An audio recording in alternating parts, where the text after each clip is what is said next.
Chapter 1. Early October, Manhattan, Tuesday. "How could you let him do this to me, Maud?" The petite blonde's voice stopped short of a whine. "You of all people could have stopped Dad from setting up this ridiculous situation." Under the terms of her father's will, Jinx Van Gelt couldn't inherit until she married. But she couldn't leave the apartment to find her Mr. Right, either, as the candidates she brought home when her father was alive were found severely lacking. Jinx tossed her glossy hair and slumped her trim body on the burgundy velvet sofa amongst a pile of embroidered pillows. Shards of light from a crystal chandelier in the high-ceilinged room cast highlights across her cheekbones and slightly pointed chin. Manhattan's luxurious apartment at the Dakota, one of the world's best-known apartment buildings, reeked of old money and prestige. This room's walls were covered in irreplaceable oil paintings. Much of the antique furniture looked invaluable. The architectural marvel had boasted millionaires and celebrity tenants since its late Victorian inception. "One more minute of this sniveling, and you'll be stamping your foot like you did when you were 4. Maud Pennyworth sighed, hands on hips, as she looked down at the young woman in her early 30s. The housekeeper, a tiny powerhouse, provided the voice of reason. She resembled 1950s actress Thelma Ritter, right down to her raspy voice and head of tightly permed curls. But this wasn't Hitchcock's Rear Window, and Maud wasn't Jimmy Stewart's nurse.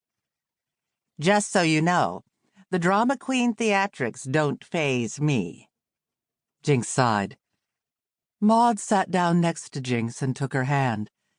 "Jinx, dear, I argued with your father repeatedly, but he wouldn't be moved off this idea once he made up his mind. If you could just relax, you'd see true love would find its way to you." Jinx rose and walked past the elaborate oriental carpet onto parquet flooring, toward a tall wall of windows with thick mahogany sills. "How could he expect me to find a suitable husband when I'm kept a virtual prisoner here?" She stood at the window and looked out through the drizzle onto Central Park West, toying with the edge of the gold damask drape. The gray day called for one of the elaborate fireplaces to be glowing. "Yes, it is a hellhole, isn't it?"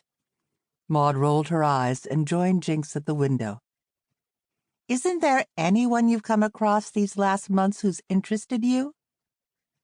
Jinx's smile showed a glimpse of charming dimples.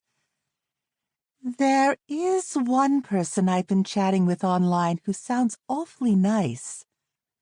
She opened the drape wider, letting in the gloom of the rainy day, and pointed to the street below. "Look at them, Maud. All those people like little ants, scurrying around with their umbrellas, fulfilling their destinies, and I'm stuck." "Bitter-it! Bitter-it!"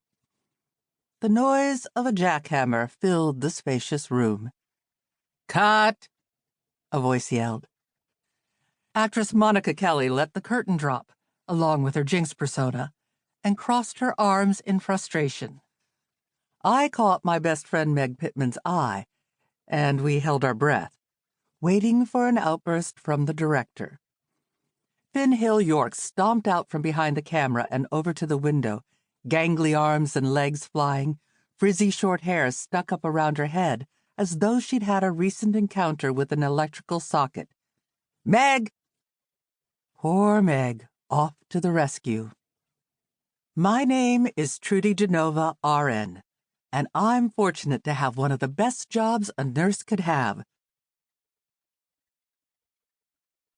To keep listening to this audiobook, I've left you a link in the description so you can do it, at no cost thanks to Audible's 30-day free trial.